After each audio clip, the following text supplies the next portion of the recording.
ပြည်ပမီဒီယာလို့အမည်တက်ထားတဲ့စစ်တပ်ဘောမှာကြော်ဆိုးအကြောင်းလေးနဲ့ပြောမယ်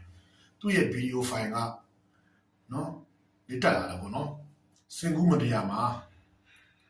တာဆုံးသွားတဲ့ PDF တည်းရဲ့အုပ်ကူနဲ့အယုံကြည်အလံကိုနင်းပြီးတော့နော်စော်ကားရတဲ့ဗီဒီယိုဖိုင်တစ်ခုရယ် PDF အုပ်ကူတွေပေါ်မှာဖတ်နှက်စီးပြတဲ့ဗီဒီယိုဖိုင်ဒီတော့ကျွန်တော်ဘာပြောချင်လဲဆိုတော့ဒီကောင်လေးမင်းနောက်လိုက်မယ်ကောင်ပဲနော်အဲ့လိုပြောရလဲဆိုတော့မင်းရမှာလက်နက်ကင်ပြီးတော့ဒါတတိရှိရှိ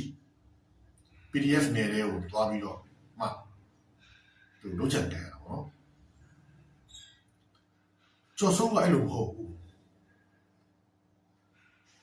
စစ်တပ်ကဒီနေရာကိုပြန်လဲထိတ်ချုံနိုင်တော့မှသူသွားပြီးတော့ဗီဒီယိုရိုက်တယ်ဗီဒီယိုတင်တယ်သူစကားပြောတယ်သူတတိမရှိတွဲမရှိတဲ့ကောင်နော်တတိရှိရင်တနက်တိုင်းဒီလူကဝေးတက်ဖွဲ့နေတယ်တိုက်အဲ့လိုလုပ်ရမှာမင်းစစ်တပ်ကအာဏာပြန်ပြီးတော့ဒီနယ်မြေတွေကိုပြန်လဲထိတ်ချုပ်ပြီးတဲ့နောက်မှာဗီဒီယိုရိုက်ပြီးတင်နော်မင်းရဲ့လုပ်ရက်ကလေတေပြီးသားလူတွေရဲ့အုပ်ကူတွေကိုမစော်ကားတာနော်မင်းကလူသားတယောက်ကြင်ကြံမယ်ကြင်ဝင်တော့မှမင်းကမငြိမ်ညွတ်တဲ့ကောင်နော် PDF ဆိုတာက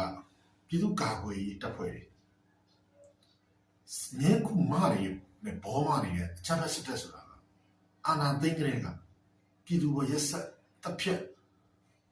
နှိပ်စက်ရွာတွေမီးရှို့နေတဲ့အချမ်းဖက်စစ်တပ်ကိုလက်မခံလို့ PDF ဆိုပြီးတော့ပေါ်လာတာပြည်သူ့ကာကွယ်ရေးတပ်ဖွဲ့ဆိုပြီးတော့သူတို့တွေကမင်းနဲ့အများကြီးမြင့်တယ်တိုင်းပြည်ကိုစစ်အာဏာရှင်လက်ထက်ကနေပြီးတော့လွတ်မြောက်ဖို့စူးစမ်းရုန်းကန်နေတဲ့တိုက်ပွဲမှာကြာသွားတာပြည်သူတရက်လုံးကအာဇာနည်လို့ပဲငါတို့သတ်မှတ်တယ်ဒီ PDF တွေကိုမင်းကအဲ့အာဇာနည်တွေကို PDF တွေကိုမင်းဒီလိုလုပ်တာကပြည်သူတရက်လုံးကိုမင်းစော်ကားတာပဲဒါတော့မင်းရဲ့လုပ်ရက်က